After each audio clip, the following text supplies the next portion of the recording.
This is Akashvani. In the program Spotlight, now we bring you a radio report on the occasion of Human Rights Day. This program is produced and presented by Deeksha Saksena, Akashvani Correspondent.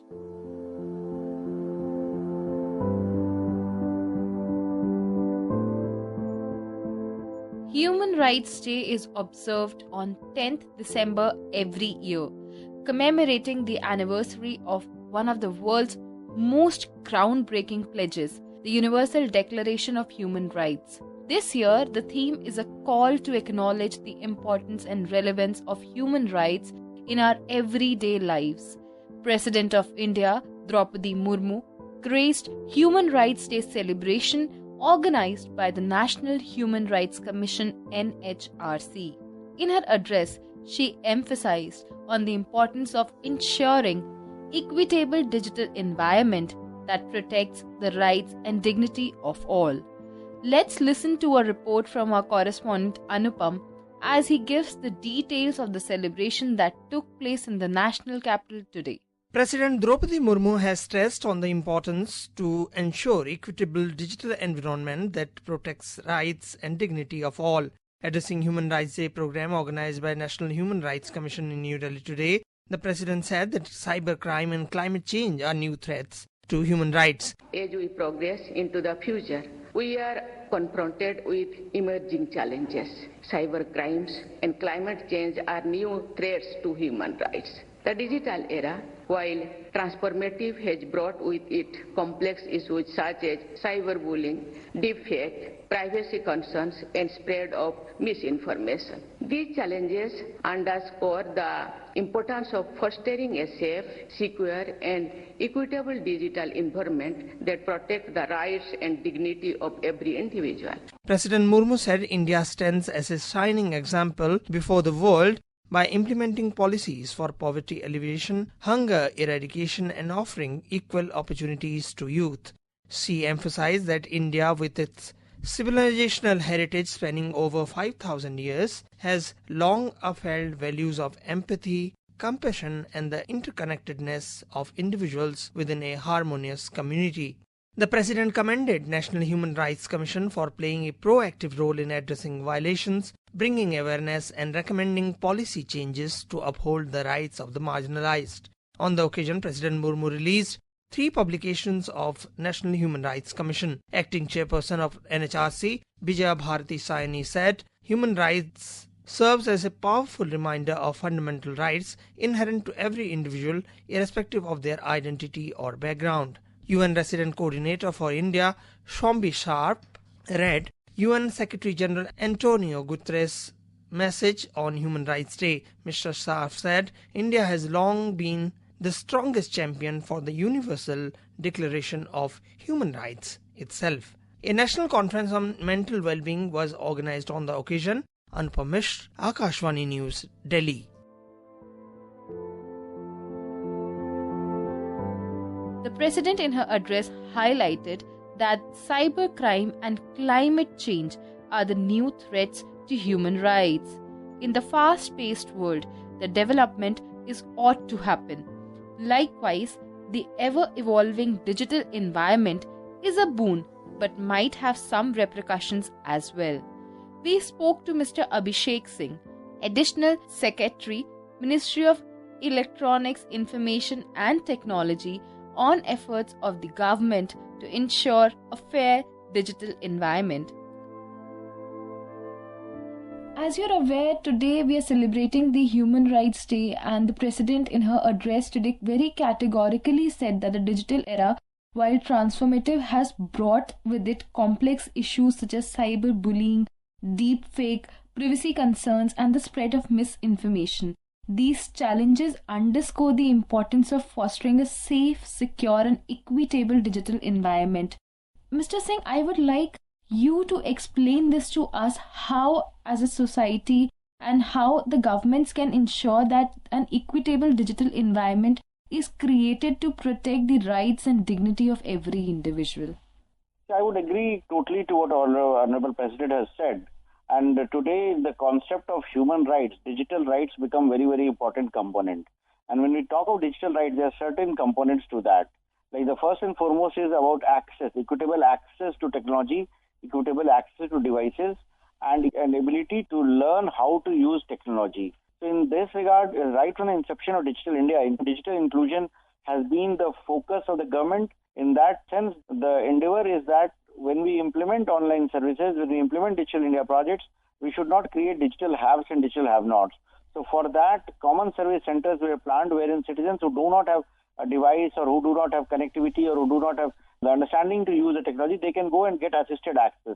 So we have 500,000 common service centers, digital inclusion by providing access to services in an assisted access mode. So that was the first initiative that was taken up. The other key component about access means when we are providing services, it need not only be English and Hindi. We are a diverse country. We have 22 official languages. So every online service is also to be enabled in Indian languages. So that becomes very, very important aspect of inclusion for ensuring equity and access to services. The third key component is that very often people are not very comfortable browsing a website, downloading an app. They are not very comfortable entering data because literacy is very limited. So with the advent of artificial intelligence, we are also enabling voice-enabled services wherein people can just make a query in their mother tongue with regard to information, with regard to any service details that they need, and they can do that. So that also becomes a very important component of digital rights when we are doing that. So while all these things are in the proactive sense, there are other dimension of technology, which is the misuse or the cyberbullying, as you mentioned, or the deep fakes, the misinformation that comes in. So for that also there is adequate provision in the law, whether it is the Bharatiya Nyaya Sanhita or whether it is the IT Act of 2008, which has provisions to ensure that anybody indulging in misinformation or indulging in creating deep fakes or using technology to create pornographic content or using it for harassing someone, there are legal provisions under which actions can be taken against them.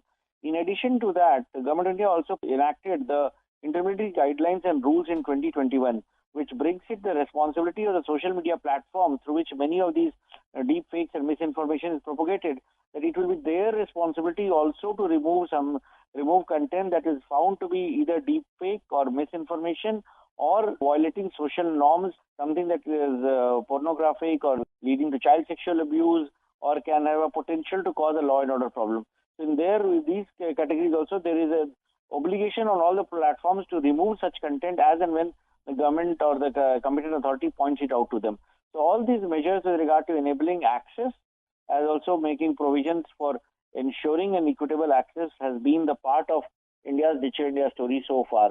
But yes, I agree with what Honorable President said. We need to do much more in order to ensure this becomes a reality and everyone in India has an equitable access to all technological products. Mr. Singh, I would also like to draw your attention towards the artificial intelligence, which is the talk of the town these days.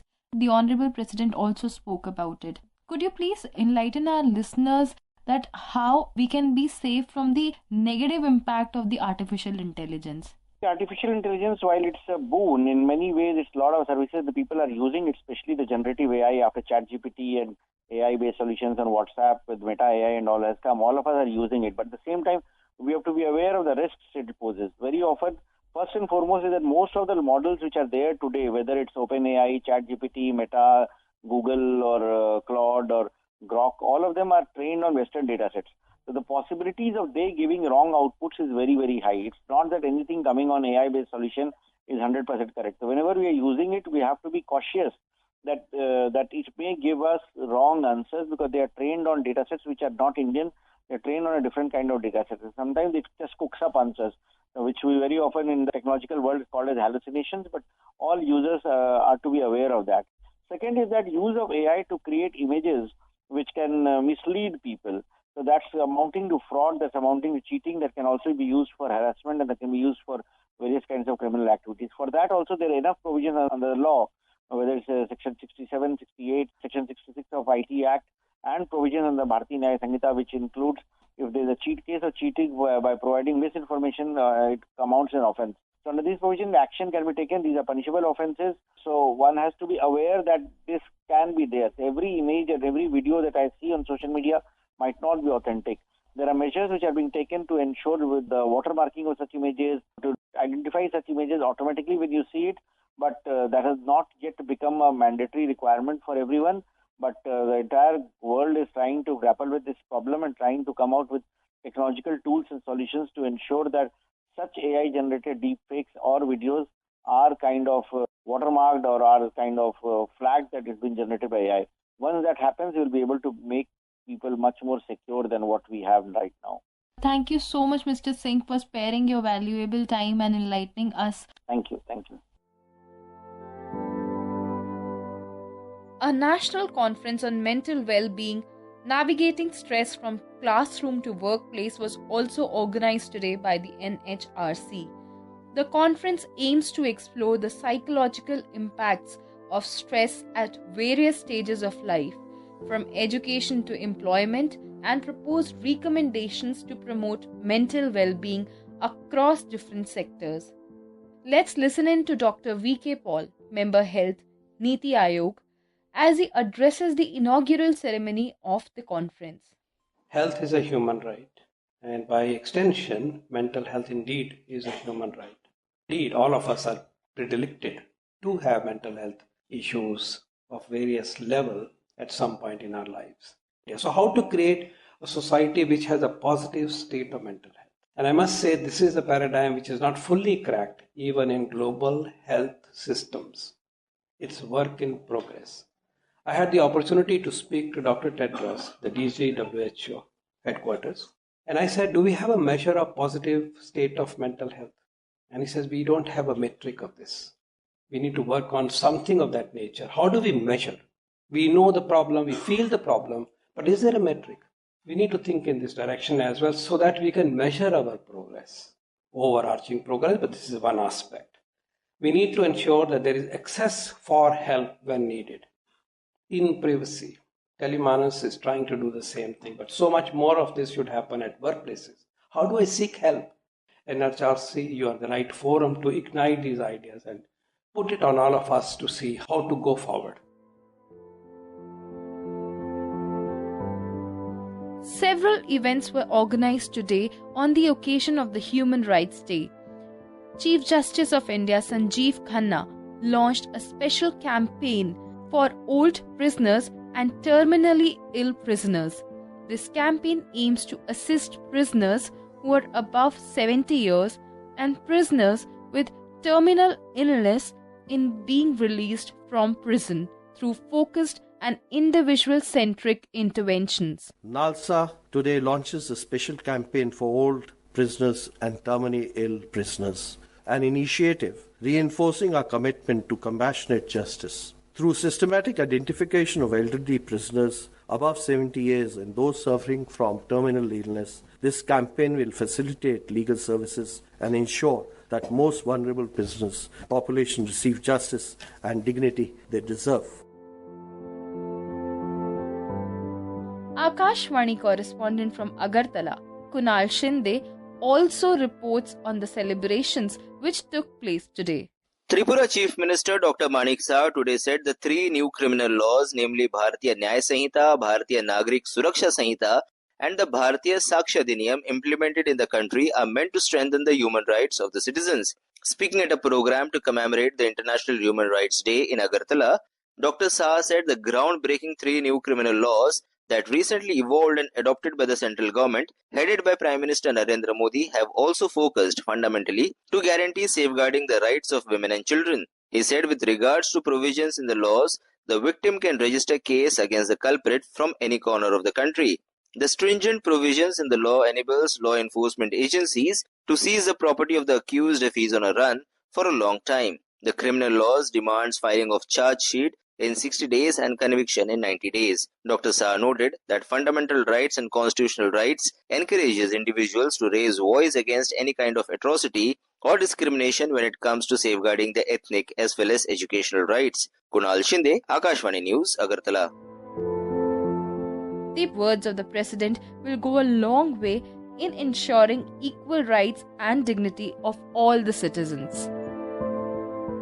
You were listening to a radio report on the occasion of Human Rights Day. This program was produced and presented by Deeksha Saksena, Akashvani correspondent.